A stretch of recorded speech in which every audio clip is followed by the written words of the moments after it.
Welcome to Figure Eight, where we feature inspiring stories of women entrepreneurs who have grown their businesses to 7 and 8 figures revenue. If you're in the mix of growing a bigger business, these stories are for you. Join us as we explore where the tough spots are, how to overcome them, and how to prepare yourself for the next portion of the climb. I'm your host, Julie Ellis.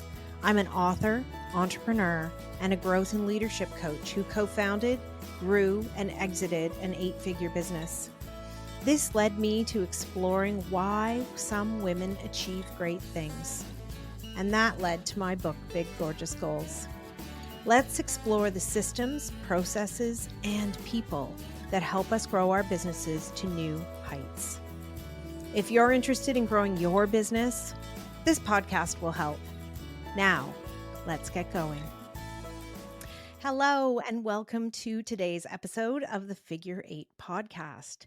Today, I have Marnie Rabinovitch Consky with me. She is the founder and CEO of Thigh Society, and they are the leading direct-to-consumer brand of size-inclusive, long-leg undergarment solutions to sweating, chafing, and modesty, designed to help women move through the world with comfort and confidence. Marnie built this business from the ground up. And like many of us, she started her business because she saw a problem in the world there was not a solution for. And she started the business without any real experience in consumer packaged goods or how to sell to you on the internet. She created the category known as shapewear, and her business has been featured all over the place. The Today Show in the US, Marilyn, Denis in Canada, lots of magazines you've heard of. And, I think it's really exciting when a brand takes flight like that and you get influencers who are talking about you and all the things. And I see you on social media, Marnie, talking about body confidence. I mean, we can have a whole conversation about legging legs today. Um, but, what are real bodies like and how do we reject diet culture?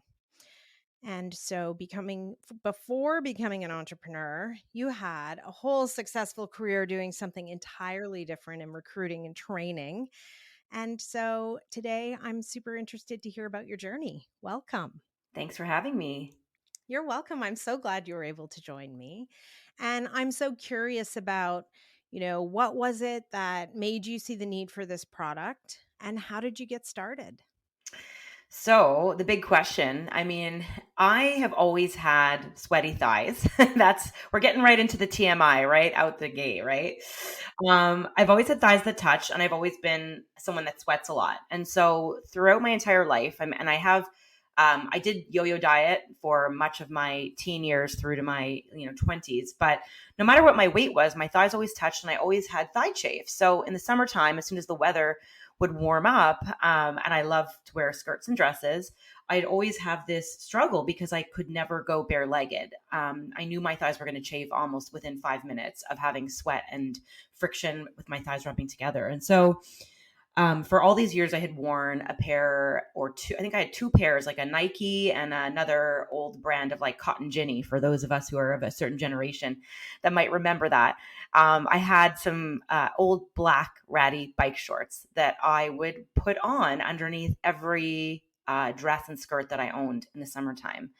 And I just accepted this as a fact for so many years. Occasionally, I would try some creams. There's a lot of gels, creams, powders that runners use.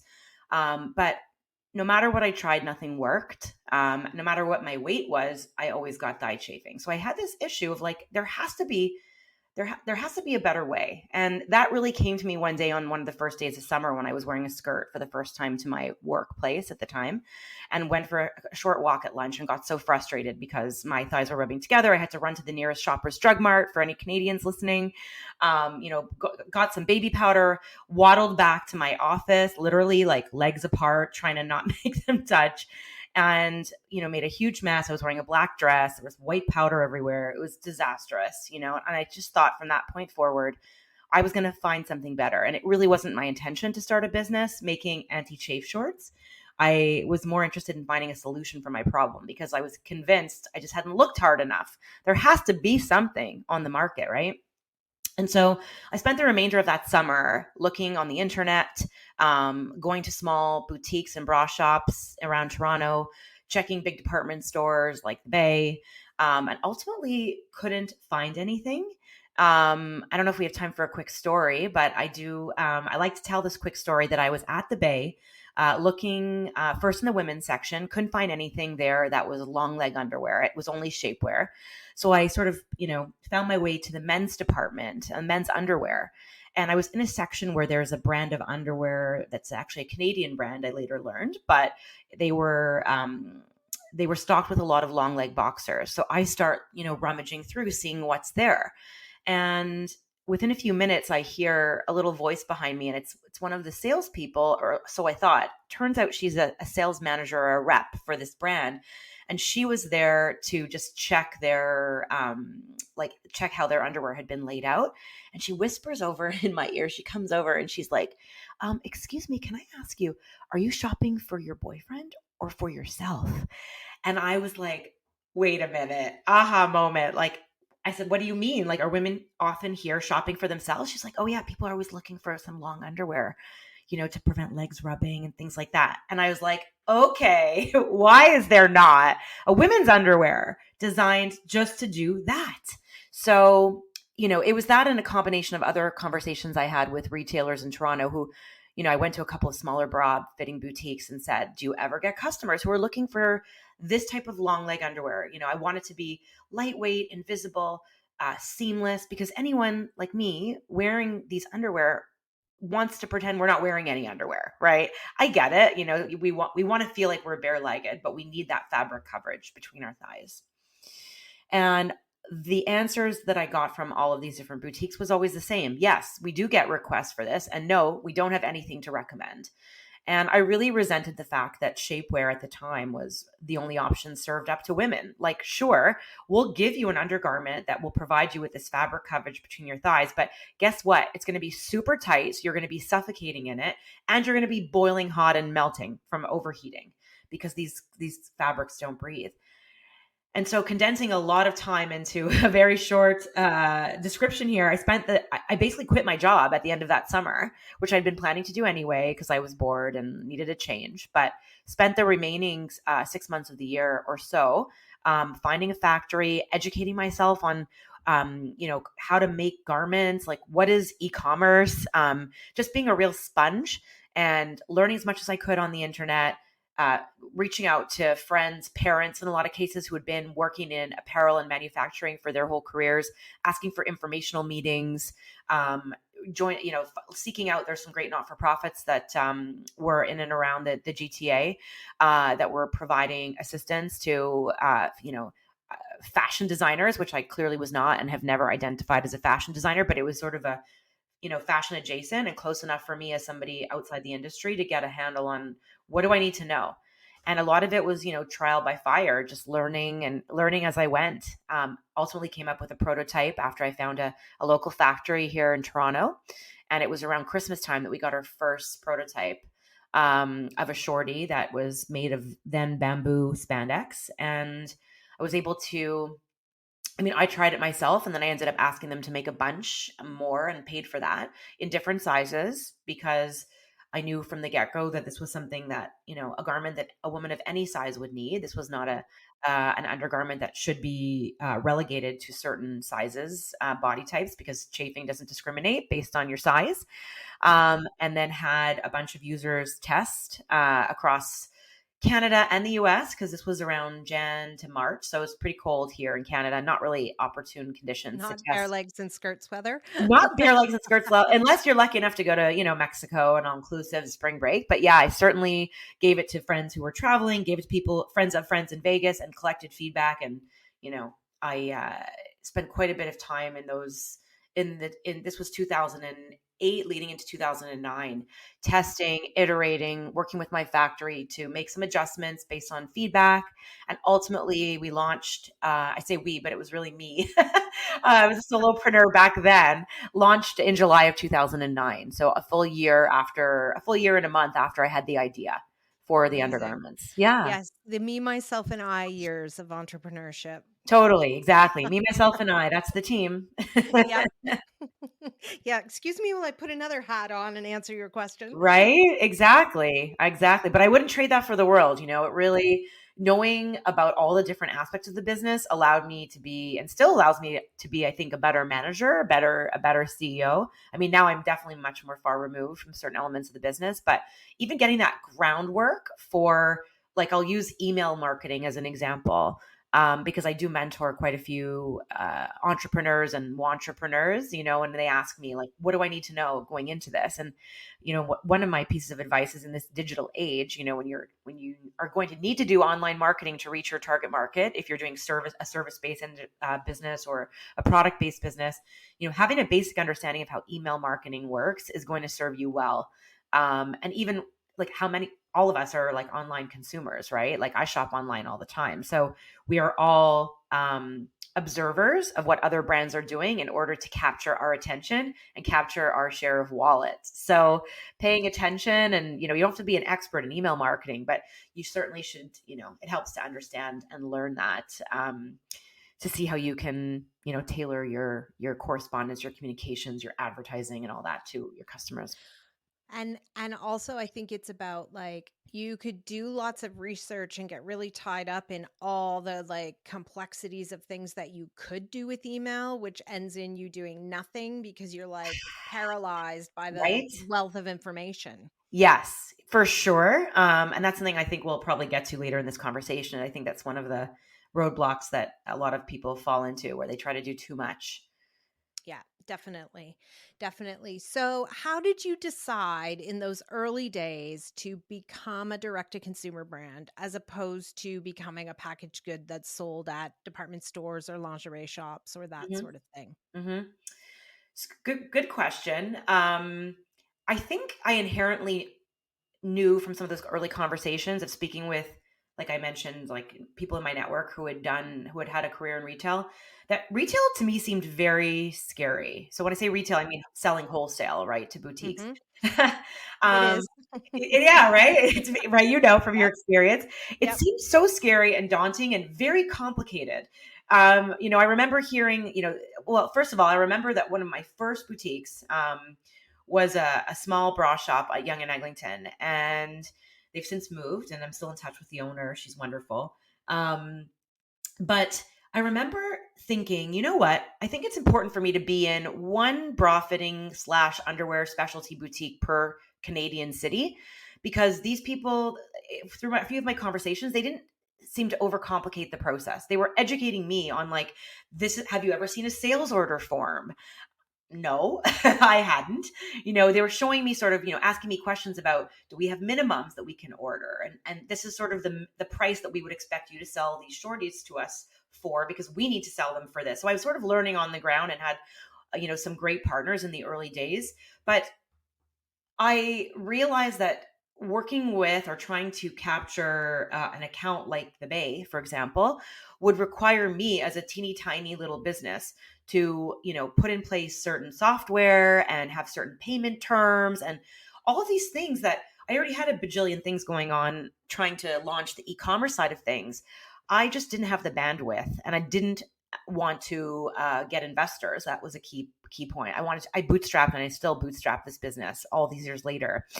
So knowing that money was tight, it was like, all right, I have to pick a lane, and I'm going to stay with it. And so I decided that even though direct to consumer would result in smaller orders, right? Because you're selling to one customer at a time rather than a store who's going to buy 25 pairs, 50 pairs, who knows. I decided that that was my preferred route, because it gave me a little bit more focus and control over my marketing. I also, on the marketing side, knew that, well, what would happen if I wanted to offer my shorties on sale online? Would that rub my retailers the wrong way? Like, probably, right? They'd be like, what, can we offer this promotion in store? And wait a minute, we're not ready to put these on sale yet. And so essentially, and this is something, maybe it'll come up later in this conversation, I really work by the KISS principle: keep it simple, stupid. KISS. It is my guiding light. I am I am not a lazy entrepreneur by any means, but I am definitely someone who likes to keep things simple and streamlined. And I think that has a bad rap sometimes, because people think simple equals bad, or simple equals less than, but simple equals focused, targeted, right? Like you can really concentrate your efforts into what you're doing. So yeah, I wish I had a better answer. I wish I could say I intuited that, that was something that wouldn't work well for us. But I still think, we could probably double this business overnight by going into wholesale, but only now are we thinking about that. Right. And Only now 14 years later. now you've got the revenue to support, because it is like starting another business. I think you're 100% right about that. Yeah, And now you've got the infrastructure and you've built the scaffolding where you could take financially make the investment, you could make a people investment, all those, things that you need in order to totally. make it successful. Totally. Infrastructure people, and that's what I was thinking of at the time, thinking, I was the one knocking on doors. So there's no way I could have divided myself in half. I would have had to hire a sales rep, implement all of these new, in my mind anyways, new softwares, technology. Some of the payment terms were horrendous with some of the bigger retailers, which is very tough as a small business, especially when you're bootstrapped, because you have all this, you have to pay for the inventory and then you're not getting paid for it for a while. So it just felt like too much hassle for me. And I was still learning on the ground of how to sell online. And I thought, let's just stick to this. And so, Yeah. yeah, Well, and back to the KISS theory. yeah, There you are, right? Keep it simple. yeah, And you and I've talked before about, I mean, how hyper focused you are, how you really live that keep it yeah, simple, stupid as like how you run your business, I do. which I love about it because, you're so focused on how many SKUs you have, what products you're selling, what your path to growth looks like what are the ways that has really benefited you, that hyper focus. So I will say when I first started the business, um, I think it's worth noting to inspire anyone else listening that I heard from a lot of people that doing a one product business would be impossible. Like you could never scale a one product business. Never mind the naysayers who didn't believe in the idea for this product at all, but we could do a whole separate podcast just on that. um, Yep, we right. could. But I did get a lot of people saying there's no way you can scale. And I think that's a really like old school mentality that you need to have an entire catalog of products in order to build a business. I think that's actually, I got that advice from a lot of people who were not familiar with direct to consumer. This is back in the early days of e-commerce. They just didn't, they were playing by an old playbook, which was, well, you're not even going to be able to get into retail/wholesale unless you have the shorties with a matching tank top or a matching bralette. And I was like, but I don't want to do bralettes and tank tops. Like I really want to, produce the best possible anti-chafe shorties. That now we call them, more multi-wear shorties because they have so many great usages beyond just chafe. But I really wanted to be the best in this category of underwear that we were essentially inventing. And I think that focus on just doing one thing and ignoring the naysayers and, allowed us to keep iterating on the product to make our products the best that they can be in terms of innovation, technology, fit, quality, all of that. It allowed us to stay really hyper focused on what our customers were looking for and what they wanted. And it allowed us to stand out in the market because we're the only brand, even now, that only does slip shorts. Like it's all we do. So I still think there's so much opportunity for us to continue on this path to growth with just shorties because we offer a very clear value proposition. We're not overcomplicating the business with making a million things, although I'm sure one day we will be making other other products that solve real problems. And then, in terms of thinking about our SKUs, we really think about our products as solutions, and yes, we have SKUs. Sure, we have about 600 active SKUs right now. Um, yeah, so nothing, right? You know what it's like to manage a whole bunch of SKUs. Um, but we didn't start with 600, right? I started with um, one. I knew I wanted to make a black short because I felt like I was coming from those days of my black bicycle short, and then I wanted to make something a little bit lighter colored. So we had like a beigey skin tone. We had a white. And then we only had one leg length when we started. It was only over time as we start to hear from customers, what did they like about it? What did they want? Where we started to slowly expand. But even for many years, we didn't have any colors in our product line.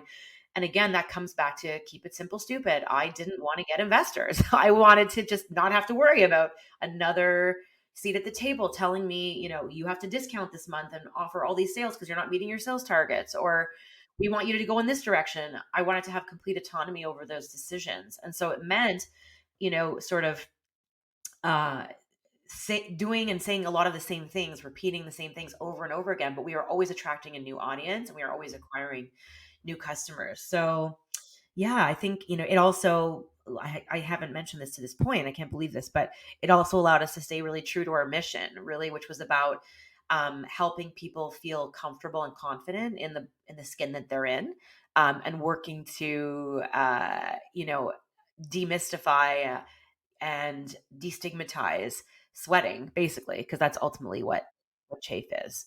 So yeah, I wouldn't, if I could go back, I would do it the same. I wouldn't change it. No. And I am sort of fascinated, and also, I mean, here you've been in business for quite a while now, and taking away the stigma Yep. and demystifying, Yep. but it's still a big topic of conversation, you It know. is. I mean, it's come a long way. When I first started, Instagram was still in its infancy. And there were like bloggers then who had blogs. They were, I mean, the bloggers still exist today, but now they sort of morphed into influencers on Instagram, Facebook, so TikTok. And even typing in the words anti-chafe or thigh chafe, like you didn't get a lot of results on Google back in the day. So one of the advantages, I think, we had like a bit of a first mover advantage in that sense, because we were talking about it. We were using that keyword in a lot of our marketing on our website and our emails, et cetera, et cetera. And it's been incredible for me to watch over the last almost 15 years that this term is coming into common parlance. People are using the term people understand what chafing means now. I used to call it chub rub. I know that term sort of rubs people the wrong way, pun intended, I guess. um, I always have used it with my friends as a bit of a term of endearment, because, we see weight as neutral, and, if I have a bit of chub on my thighs, that's just the way it is, and it's going to rub together. And that's, I call it chub rub. And that's sort of something I've always like laughed about. But, it is amazing to know that we've had some sort of influence, I think, on opening up the conversation and letting people feel comfortable talking about a perfectly normal skin condition. When I first started, something I think I skipped over at the beginning of this storytelling is that when I was doing my market research, I only was able to find a few companies, and they were European companies who were catering to only plus sizes, making like a bloomer type of underwear that was purely cotton. And that was their offering to prevent thigh chafe. And I really knew, I knew as a person who suffered from thigh chafe that was, a big miss, because number one, people of all sizes can experience thigh chafe. And number two, nobody needs a cotton long underwear. Cotton absorbs moisture like crazy. And the last thing you want is that water, that sweat sitting on your skin, because that's just what's going to, increase the chance of a rash. Yeah. I think people also don't want something that's visible, right? And that's one of the things that's so great about your product is it's virtually invisible when you're wearing Totally. I mean, not to make this a commercial for Thigh Society, it. but I mean, Go ahead. right? I mean, I was the target customer. I designed these for me, and I was like, hey, if other people are going to buy these, so much the better. But I knew I wanted something that was lightweight, invisible, seam free. Even things like, people don't think about this, but I knew, having worn those old bike shorts, they had a seam right down the center of the inner thigh, which is going to exacerbate chafing, because not only are your thighs sweating in that area, but the abrasion of the actual seam and thread can be an irritant. And so when we were designing these, when me and my then pattern maker, and I've worked with many designers over the years, and we have a great team of designers now, the starting point was always to eliminate that center seam, because big brands, I think, who are looking to make something quickly and just cheaply and get it onto the market aren't going to be thinking about some of these little details that make a difference. But I was, because I knew I wanted these to work better than anything else that I could find out there. So, we actually made the seams off center, so they're not in the center coming down your thighs. So when you wear them, you still won't feel, the seam won't show, they're flat. You won't see them under clothing, and you also won't have that abrasion. rubbing on your thighs. Plus, we don't use an elastic. We, knit the elastic in. We use 360-degree stretch fabric that we make ourselves. Our fabrics are a combination of a lot of testing and experimentation with different yarns and spandexes to see what works and performs the best. And we only use the highest quality yarn because we want these to last a long time.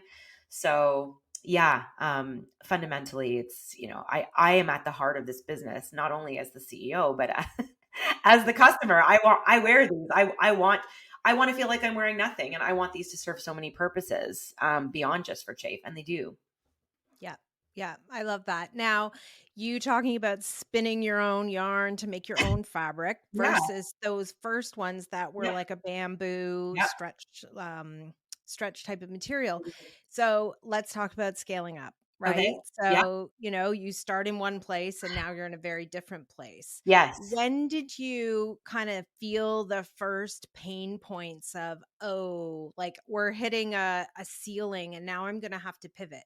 Because Mhm. you're now in the multi eights Yeah. in terms of revenue and, coming all the way from, getting to the first million and then Mhm. getting to where you are now. Like those are all huge jumps. They are. They are. Um, so let's see. I guess I could think of, three big jumps at different stages of the business.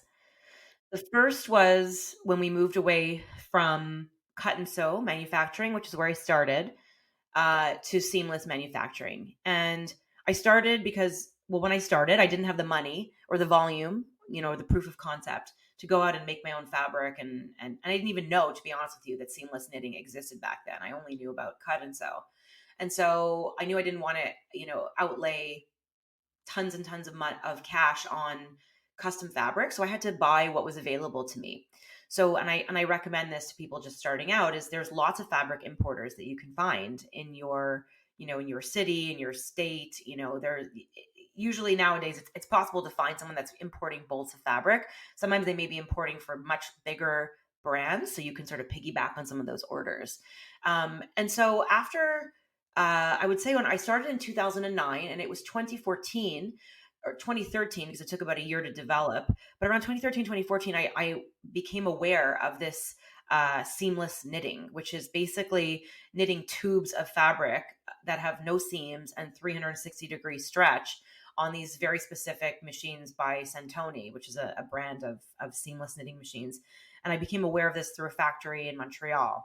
I was manufacturing in Toronto, and I thought, okay, well, this type of seamless knitting can offer a superior fit for the garment that I'm trying to make, because essentially it allowed me to cut back on seams, add more stretch, reduce the need to have an elastic in the waistband, and had all these amazing benefits for the end customer. So I moved my manufacturing at that point over to Seamless Knit in Montreal, which is where we were from 2014 to about 2018. And so 2018, we were scaling, we were getting bigger. I think we had crossed the $1 million mark by then, because I had quit my full-time job in 2016. And then there was a bit of a confluence of factors. One, I met a designer who was incredibly talented, who's still with us today, who had experience with seamless knitting and suggested that there could be a lot of innovation to be found overseas. Number two, we wanted to expand our size range, and our Montreal factory did not have extra machinery that would allow us to go up in size. And their business was winding down because so much of the local and domestic manufacturing industry was just going offshore at that time. And so the writing was a bit on the wall, like, this isn't sustainable. If we want to scale and grow, we're missing a bunch of key factors here that are going to, set us up for success in that regard. And so we spent that year basically just working with our a manufacturer in China, and we ultimately ended up going to visit in I think it was 2018. I may be mixing up 2017 and 18, but it was definitely not 2019, because we know the pandemic happened shortly after that. We weren't there. But yeah, that was another marker, because for all the reasons I just mentioned of why it was time, it just made sense.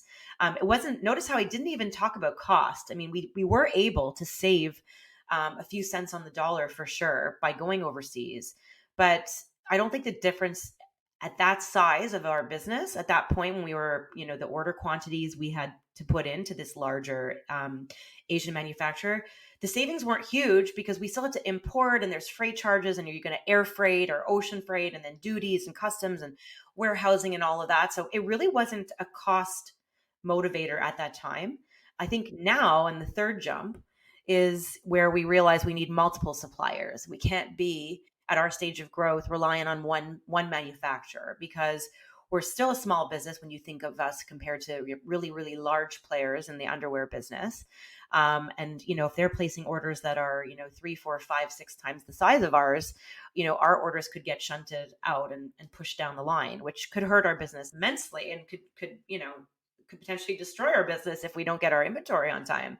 So the thinking was, let's start exploring some other manufacturing partners just to hedge our risk.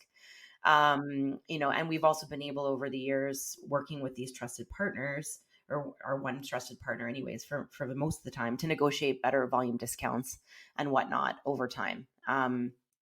As our business scales. So I think you have to take it slow. I think a lot of people think they have to start right away with going overseas. I pushed it as long as we could to go overseas. I really didn't want to stop manufacturing domestically. And we looked at some creative options, if I'm being totally transparent here. Like, maybe we were going to buy the factory in Montreal. Maybe we were going to invest in new equipment. But financially, it just didn't make sense for us at the time. And the innovation was really it was clear to us that the innovation was happening elsewhere. Yeah. Yeah. Those are big decisions to They make, are. though, as you're like, they feel scary. Oh, yeah. Definitely. Terrifying. Yeah. Terrifying. And so I know that one of the powerful things for you has been finding the right people to add to your team Yep. as you have gone through all of these major changes Yes. in business. Yep. How has that helped you bring your vision to fruition? So, oh my God, there's so many things I want to say about that. So our team is comprised of all freelance part-time contractors.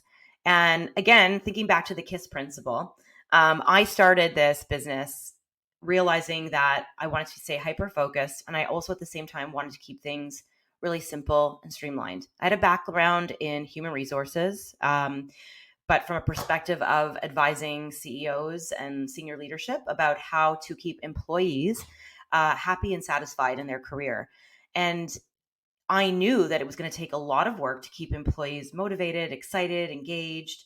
And I thought, I don't know if I'm going to be able to do that and run the business at the same time. I'm going to have to hire an HR director. And that doesn't seem like a smart use of my resources, knowing that I wanted to bootstrap, and most of my cash was going to be tied up in inventory and marketing. And so I set out with the intention of bringing on subject matter experts who, which I think I borrowed a little bit from my consulting background, where I could hire experts in their fields who could come in and own a piece of work. And then I wouldn't have to worry about micromanaging them. I would know that they had already found their sweet spot, their area of flow where they like to work in, and really give them autonomy in their work and allow them to bring their value to the business.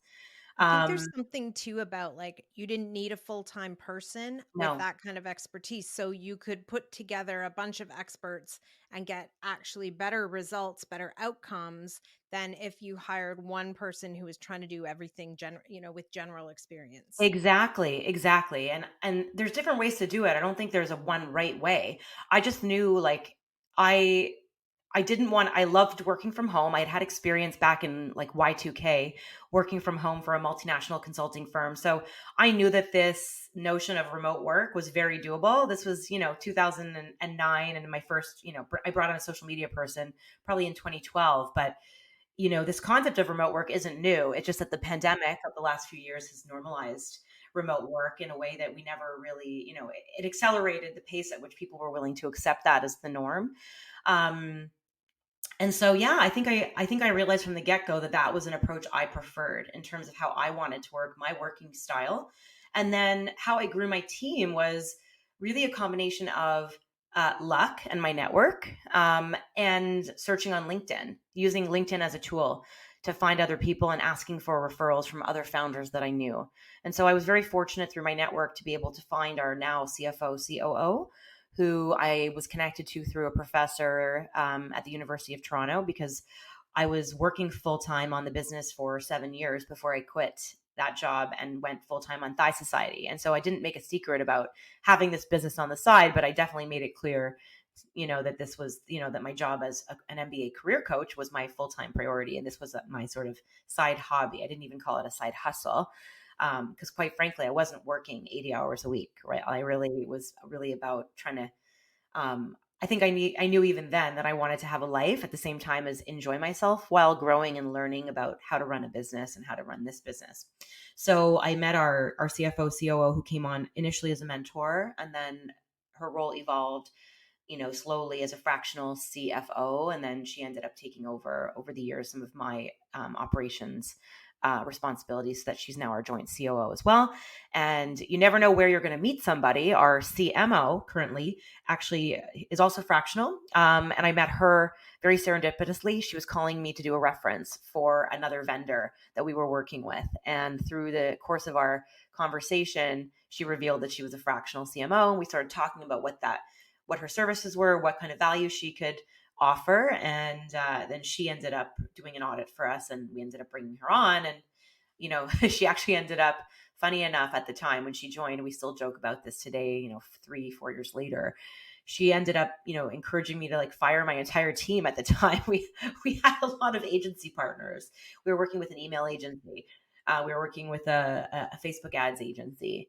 And she basically came in and was like, nope, they have to go. They have to go.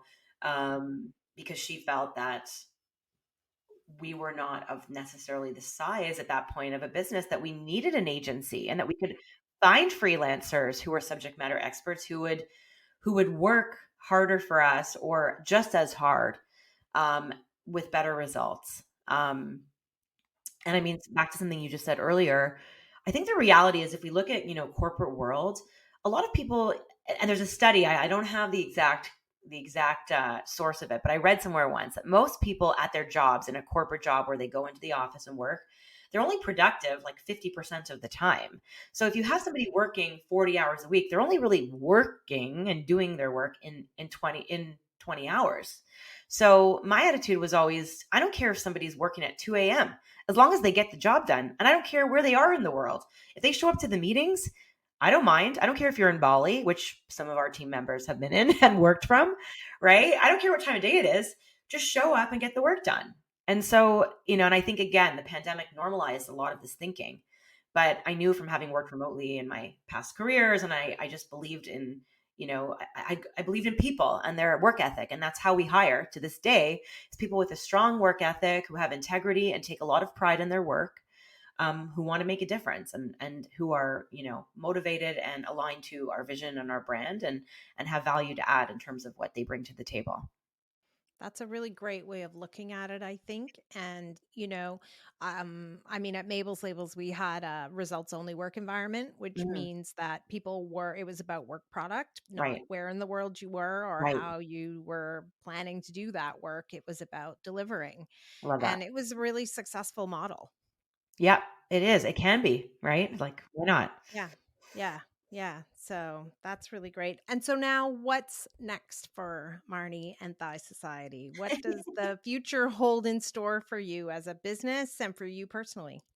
I mean, well, for this year, we're, it's right now, as we're recording this, it's early days of 2024. So we have some pretty big growth targets, as we always do, for the year ahead. We recently started advertising in Australia. So I had sold in Australia as early as 2009, actually, but we never really focused any of our marketing and advertising efforts online towards Australia. But it makes a nice complement to our seasonality. Even though people wear our shorties all year round, if we think about hot weather and sweating in North America, that's usually concentrated between, April and August. So focusing on Australia, which has been something we've been doing for the last couple of months over here. We have some new products that are coming down the pipe, still within our shorty line. I hope to get a little bit more in front of the brand on socials. It's one of my weak points. I always, it seems to be one of my one of the parts of my day that gets shunted off to the next day on my to-do list. Like, oh yeah, I should do a reel. And it's funny you started this with talking about legging legs, which we shouldn't even give more attention to because it's such a horrible, awful trend that I hope will be a distant memory very soon. I do enjoy, I enjoy social media and being to some extent being able to, well, I don't enjoy necessarily being the face of the brand because I always feel like there are so many other people behind me at Thigh Society that are doing such incredible work. And I kind of resent that like glorification of the founder or CEO. But I am at the same time so passionate about our mission and our values that I feel like if people want to listen to me, I could talk all day about that. And I can produce content on that all day long on social. So that's definitely a goal of mine for this year. And we're continuing to unlock more of these amazing use cases for our shorties, which we've been doing for the last few years. I mean, largely led by our customers who are like, these shorts are amazing for sleeping. They're amazing for hot flashes. They're amazing for working out in. I wear them underneath my unlined pants. I wear them underneath my ski pants.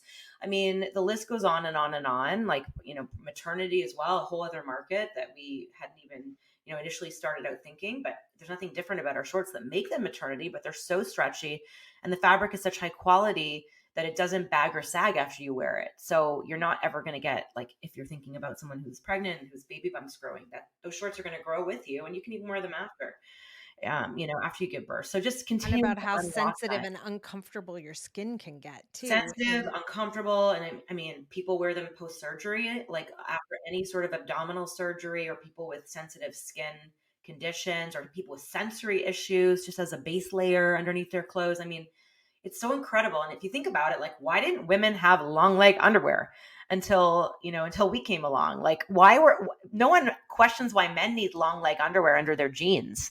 Nobody's ever asked that question. So it's high time that women have access to choice, right? Access to more choices. And so, yeah, we're happy to give that to people. And I'm happy to keep, saying what I need to say in order to make people realize, number one, that, these underwear, if you need to wear these underwear because you sweat, that's fine. It has nothing to do with your body. Your body's the least interesting thing about you. And as a woman, having fallen victim to diet culture for so many years, to really stand up and say, women are capable of so much.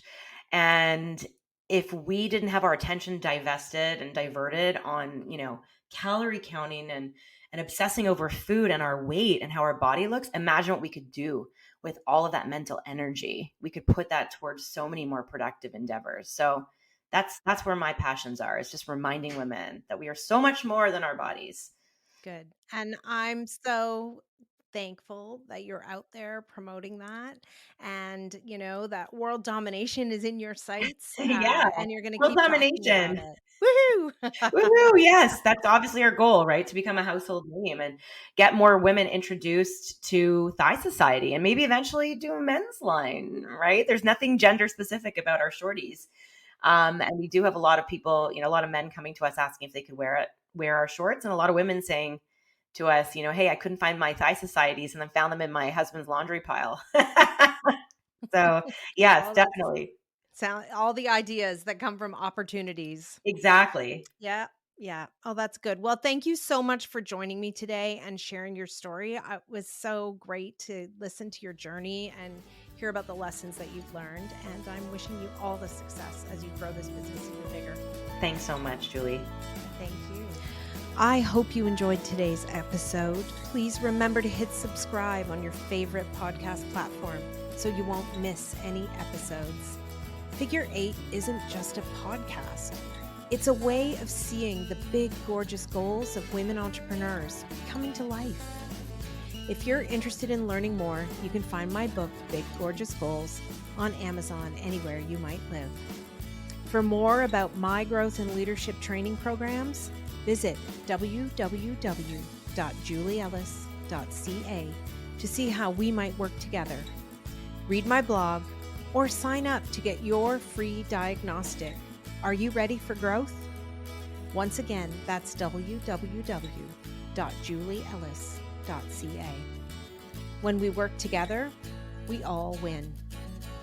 See you again soon for another episode of Figure 8.